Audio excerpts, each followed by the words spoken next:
Dalam beberapa tahun terakhir, ruang publik Indonesia sering dipenuhi kegelisahan yang terasa berulang.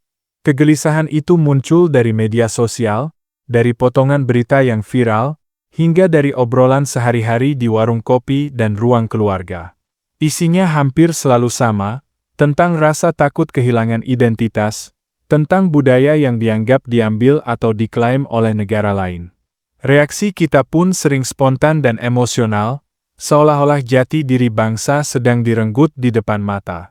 Kita membantah, kita marah, dan kita berdebat tanpa henti. Namun di balik riuh rendah emosi itu, ada satu perubahan besar yang justru berlangsung tanpa suara. Tidak dramatis, tidak penuh konflik, dan nyaris luput dari perhatian.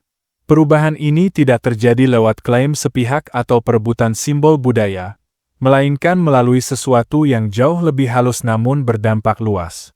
Perubahan itu adalah menguatnya bahasa Indonesia sebagai kekuatan budaya regional, bahkan perlahan menjadi pusat gravitasi baru di Asia Tenggara.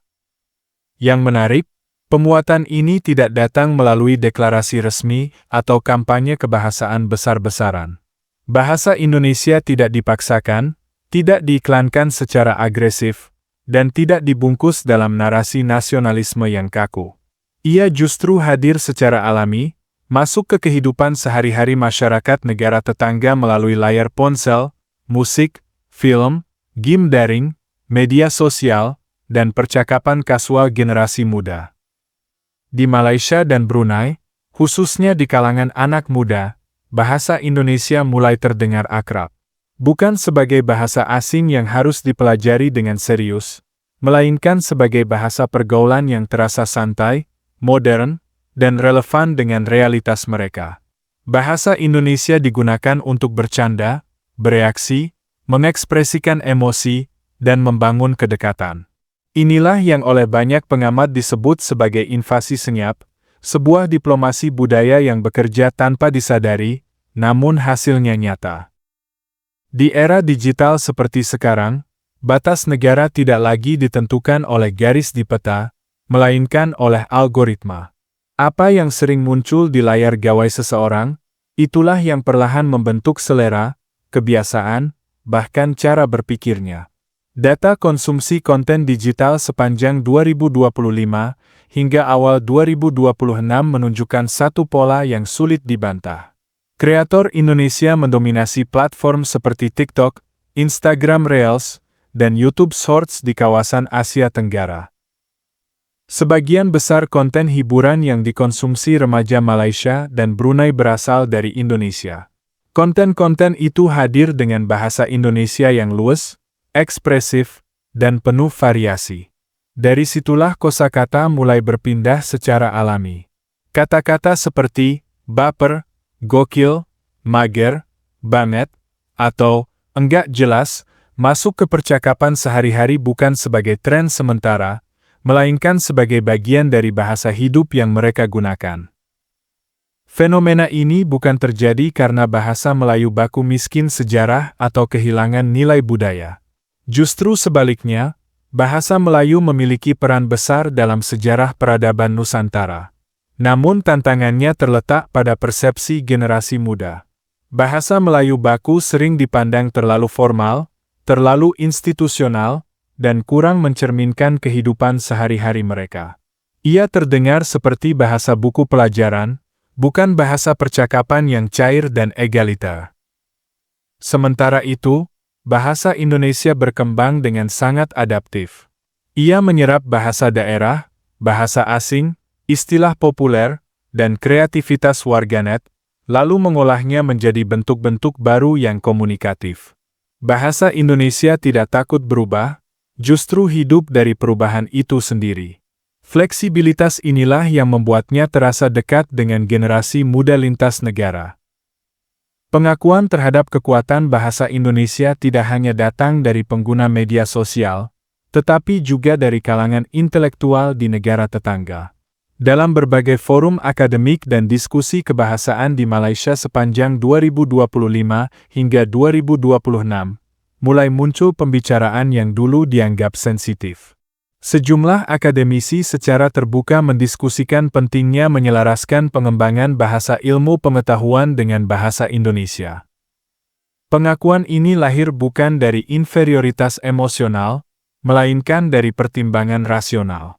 Bahasa ilmu pengetahuan menuntut kosakata yang kaya, terminologi yang fleksibel, dan kemampuan adaptasi terhadap perkembangan sains dan teknologi.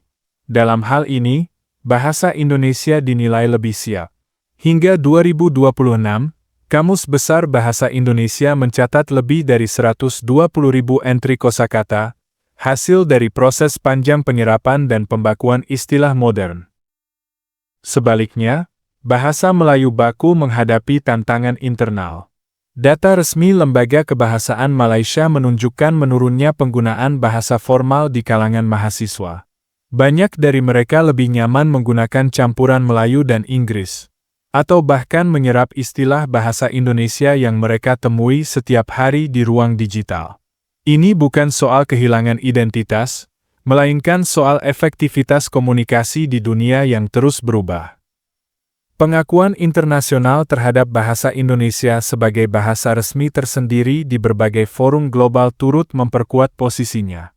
Di sejumlah kampus ternama Malaysia, mulai muncul kesadaran bahwa penguasaan bahasa Indonesia menjadi nilai tambah strategis, terutama bagi mereka yang ingin terjun ke dunia bisnis, komunikasi, dan industri kreatif regional. Alasannya sederhana, Indonesia adalah pasar terbesar di Asia Tenggara. Dinamika ini kemudian merembet ke dunia literasi dan industri kreatif. Beberapa penulis dan penerbit Malaysia mulai menyesuaikan gaya bahasa mereka agar lebih dekat dengan pembaca Indonesia. Struktur kalimat dan pilihan diksi perlahan berubah, bukan karena tekanan politik, melainkan karena realitas pasar. Pasar Indonesia jauh lebih besar, dan bahasa Indonesia menjadi pintu masuknya. Dalam interaksi lintas negara, baik di dunia nyata maupun digital, terlihat kecenderungan menarik. Warga Malaysia dan Brunei sering menyesuaikan cara bicara mereka saat berkomunikasi dengan orang Indonesia. Mereka menggunakan istilah Indonesia secara spontan. Fenomena ini dikenal sebagai konvergensi bahasa, kecenderungan menyesuaikan diri dengan pusat budaya yang dianggap lebih relevan. Menariknya, konvergensi ini jarang terjadi sebaliknya. Masyarakat Indonesia tetap menggunakan bahasanya dengan percaya diri. Ini menunjukkan pergeseran posisi psikologis. Indonesia tidak lagi mencari pengakuan, melainkan telah menjadi rujukan. Dalam teori kekuatan lunak, bahasa yang menjadi pusat budaya akan ditiru tanpa paksaan. Realitas 2026 menunjukkan bahwa Indonesia mulai menempati posisi tersebut di tingkat regional. Jakarta dipandang sebagai pusat budaya pop Asia Tenggara.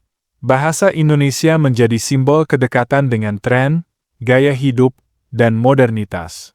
Dominasi ini berdampak langsung pada ekonomi, terlihat dari meningkatnya minat sertifikasi bahasa Indonesia bagi penutur asing dari Malaysia dan Brunei.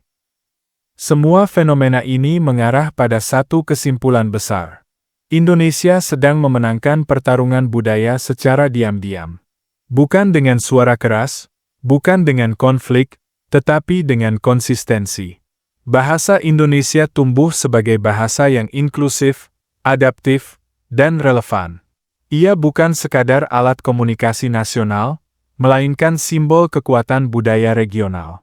Dan mungkin, suatu hari nanti, kekuatan global.